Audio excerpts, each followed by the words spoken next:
que j'étais en train de nettoyer mon GMT, puis je t'ai probablement dit que j'essayais de vendre Labyrinthe de Volko Ruhnke. Je l'avais mis, puis au bout d'une semaine, il n'était pas sorti, puis je me disais, je peux pas vendre ça, c'est trop débile comme design, ça n'a pas de bon sens, mais en solo, c'est pas... Puis j'ai eu de la misère à l'apprendre, puis finalement, je l'ai retiré, puis j'ai fait fuck off. Je le garde, je me sens pas hot à le vendre. On reviendra là-dessus, là, mais je voulais dire, je ne l'ai pas vendu, mais je me suis dit du Volko. Puis ce que j'aimais, c'était l'idée que quand tu joues, les Américains et les djihadistes jouent sur le même board, avec les mêmes cartes, mais avec des règlements différents. C'est ça qui fait que c'est si extraordinaire un coin. C'est le fait que pas un coin, mais un labyrinthe, c'est que les deux joueurs jouent avec les mêmes gugus, mais ils ne jouent pas de la même façon. Puis, tu sais, moi qui ai étudié en gestion, quand des fois on dit là, les différents services, les différentes directions, là, on travaille tous pour la même shot, mais on ne joue pas la même game. Ça en est un bel exemple.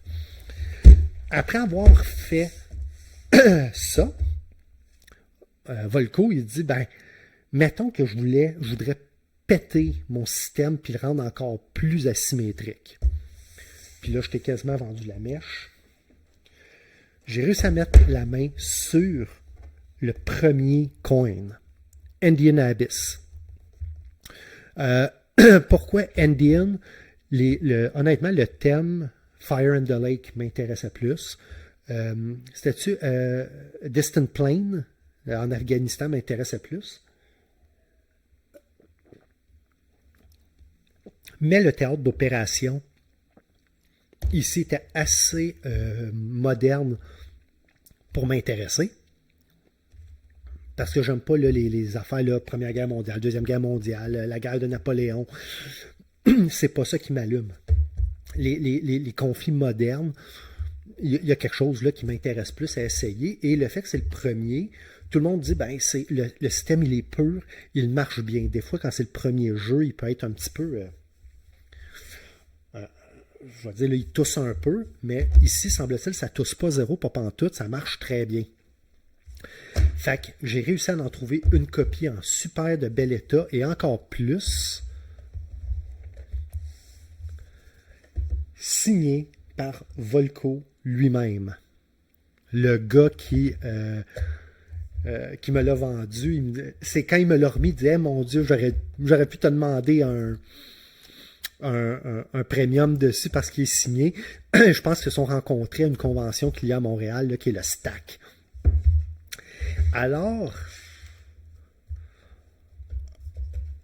oui, un autre GMT, mais ça, je me disais, si je suis intéressé par les wargames, faut que j'essaye au moins une fois un coin, même si je suis d'accord que ça se jouera probablement pas très bien en solo, je voulais l'essayer.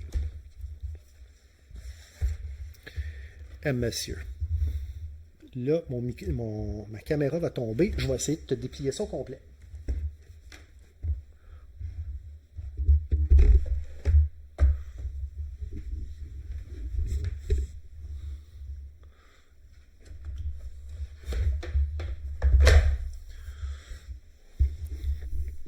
C'est un foutoir. Attends, je vais mettre la caméra. Je vais te la lever comme ça. Habituellement, je suis habitué avec des 8 panneaux GMT, mais habituellement, ils sont faits à largeur. Ils ne sont pas faits à longueur. Fait que là, ici, écoute, ma table fait à peu près 3 pieds de profond, là, puis elle fait de bout en bout. Mais c'est un beau plateau pour un plateau de jeu qui est principalement dans un environnement de végétation. Il est quand même très coloré. Et je crois que les 4 factions qui vont s'affronter ici, tu vois, le gouvernement, là que tu vois, qui est hors champ, là, qui est ici. Tu as les Farcs guérilla. Je crois que eux, Il y a deux guérillas. Il y en a un, je crois que c'est comme l'équivalent des Warlords, puis l'autre, c'est genre les marxistes-léninistes, là, ou quelque chose de ce genre-là. Et tu as les cartels. Cartels de la drogue. Et chacun joue sa game avec ses propres conditions de victoire pour essayer d'occuper, dans le fond, là, c'est un jeu de majorité, de area majority, là, de majorité sur les territoires. Mais les 4 joueurs vont jouer de façon différente. Ils ont des actions différentes, des conditions de victoire et ou de défaite différents. Et comme étant basé sur le concept des comment je te dirais, là, des card-driven games, au lieu que chacun ait sa main de carte. D'ailleurs, là, tu peux regarder, cherche sur YouTube, là, si tu parles en anglais, Interview Volko Runki. Il explique un petit peu là, c'était quoi là, sa philosophie de design. Il disait, ce qui arrive, c'est que quand les gens jouent à un card-driven game, ben, tu as tes cartes, puis là, tu as tous les joueurs autour de la table, là, mais au lieu de se concentrer ici, ils se concentrent sur leurs mains. Il disait, moi, je veux que les gens se concentrent là-dessus. Fait que grosso modo, ce qu'il dit, c'est que là, tu bâtis un deck d'événements, puis là, tu vas mettre une carte ici, puis une carte dévoilée pour le prochain tour. Et là, ici, ça te dit dans quel ordre les factions vont s'activer, mais les gens peuvent passer. Donc, ultimement, ici, ça va être jaune, bleu, puis il y a juste 2 factions par tour qui peuvent jouer. Par contre, si tu joues, tu viens inéligible pour le prochain tour. Donc là, il faut que tu calcules ton tour actuel et le prochain tour. Et ensuite, tu auras l'habituel. Veux-tu jouer une action? Veux-tu jouer l'événement? À partir ici d'une table de séquence de jeu, selon ce que tu vas choisir, tu vas donner à ton prochain adversaire qui va s'activer, tu vas lui donner l'option qui est sur la même ligne. Donc, si toi, tu actives l'événement, ben, la faction va pouvoir faire 2 trucs qui viennent de sa carte ou de son aide de jeu. Donc, je crois que c'est genre chaque faction a 4 actions plus 3 actions spéciales ou quelque chose de même. Il y a juste 7 actions par... mais elles ne sont pas toujours pareilles. C'est pas toujours les mêmes conditions d'activation. Puis là, il faut que tu penses à dire, OK, ben si je fais ça, qu'est-ce que je donne à mon adversaire et qui va s'activer?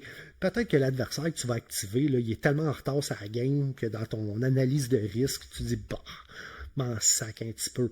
Mais peut-être que c'est en faisant quelque chose, un power move, tu vas donner la victoire à ton adversaire.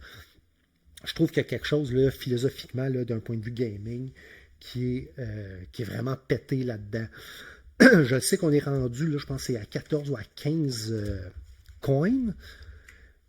Mais souvent, les gens qui vont jouer des coins, c'est des wargamers, puis c'est pas des board gamers, qui est, je pense, beaucoup là, les gens qui sont intéressés à la table. Puis moi, j'essaie d'aller jouer un peu partout. Des fois, les petits jeux de cartes, des fois, les wargames, des fois, les euros lourds, légers.